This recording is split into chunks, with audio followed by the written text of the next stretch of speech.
The Slave Who Stole the Heart of Royalty, a tale of forbidden love and betrayal. It was the height of the 18th century, deep in the heart of what is now modern-day Benin. A powerful kingdom flourished under the reign of a fierce and beloved king. His word was law, his presence divine. But in the shadows of the palace, an unthinkable story of love and betrayal was unfolding. A tale so scandalous, it was whispered in hushed tones for generations. This is the story of the slave who dared to steal the heart of royalty. The Kingdom of Benin was a marvel. Known for its art, its wealth, and its military might, it stood as a symbol of resilience and power. But behind the golden facade lay an intricate web of human relationships, where loyalty and betrayal often danced hand in hand. As Adesewa, a slave, captures the heart of King Eweka, leading to betrayal and unrest within the royal court, ultimately forcing the king to sacrifice their love for the kingdom's stability. Adesewa was no ordinary slave. Born into captivity, her beauty and quiet intelligence had not gone unnoticed.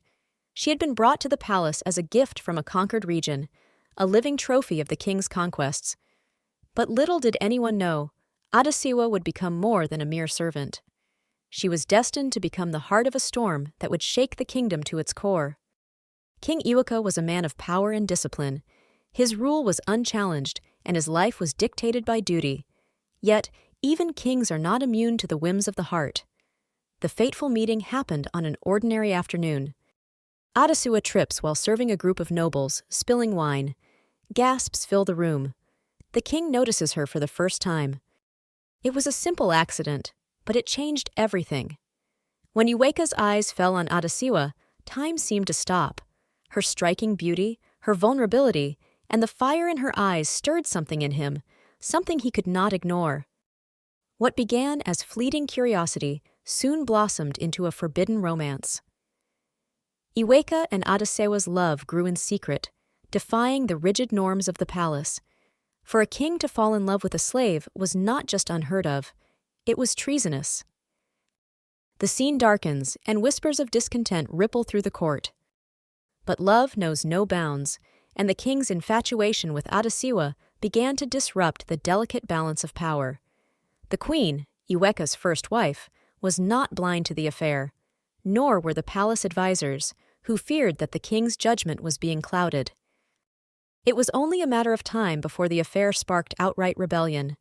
The queen, humiliated and enraged, conspired with powerful nobles to put an end to Adesewa's influence over the king. Adesewa is seen being dragged away by guards as the king looks on, torn and helpless. Accusations of witchcraft were leveled against Adesewa, a common weapon used to eliminate rivals in the royal court. She was sentenced to death, her love for the king branded as a curse. The king stands before his court, a defiant fire in his eyes. But Eweka was no ordinary man. Refusing to bow to tradition, he defied his council and the queen. He declared Adesewa innocent and demanded her release. His decision sent shockwaves through the kingdom, dividing the court and igniting unrest. In the end, love was not enough to overcome the weight of duty. To save his kingdom from collapse, Eweka was forced to let Adesewa go. She was exiled, her name erased from palace records. But the king's heart was never the same. The story of Eweka and Adesewa remains a testament to the complexities of power, love, and sacrifice.